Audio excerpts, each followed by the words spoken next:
বাবার লাশ দাফনের আগে যদি বাবার শেষ ইচ্ছাটা পূরণ করা যেত। তোমরা এই সময় কেন এসব বলতেছো?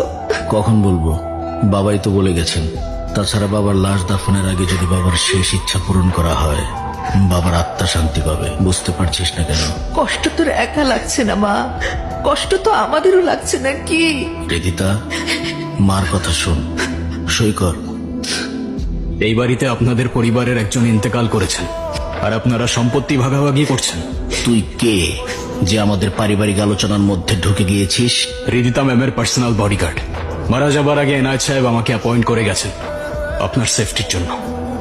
পরবর্তী 3 সপ্তাহ রিদিতা ম্যামের সামনে কে যাবে, কি খাবে, কে কথা বলবে, কিংবা কোথায় সাইন করবে, সবকিছুই হবে আমার পারমিশনে। এটা কি মামার বাড়ির আবদার? বললেই মানতে হবে। হু আর ইউ? আমি কারোর থেকে পারমিশন চাইনি কিংবা কাউকে রিকোয়েস্ট করিনি। আমি আলটিমেটাম দিয়েছি, এখন কেউ পরিবারের বাইরে হোক কিংবা ভেতরে, রিদিতা ম্যামের সেফটির ব্যাপারে আমি কারোর ইন্টারাপশন অ্যালাউ করব না। লাশ সামনে রেখে দুনিয়াবি হিসাব নিকাশ শোনার জন্য চরম অসম্মানের। আপনারা সবাই দ্রুত জানাজা ও দাফনের ব্যবস্থা করুন। একটু খেয়ে নিন, না হলে তো শরীরটা টিকবে না। এগুলো খাবারের সব নিয়ে যাও।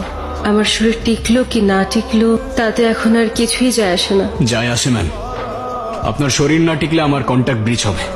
অসুস্থ কিংবা মৃত ব্যক্তিকে নিরাপত্তা দেওয়ার থেকে সুস্থ ব্যক্তিকে নিরাপত্তা দেওয়া অধিক কার্যকর। সিরিয়াসলি?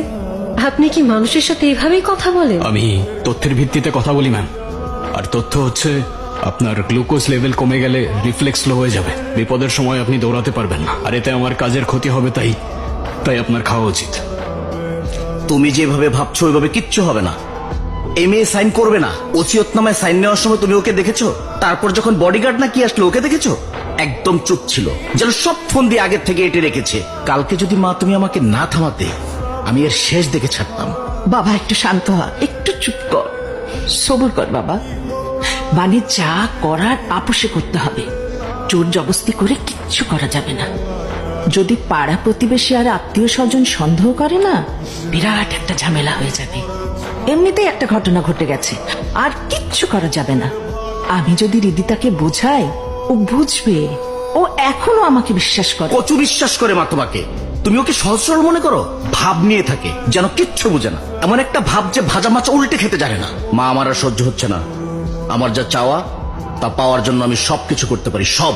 কোত্থেকে যে এক বডিগার্ড হারামজাদা এসেছে, নইলে কালকে সবকিছু হয়ে যেত।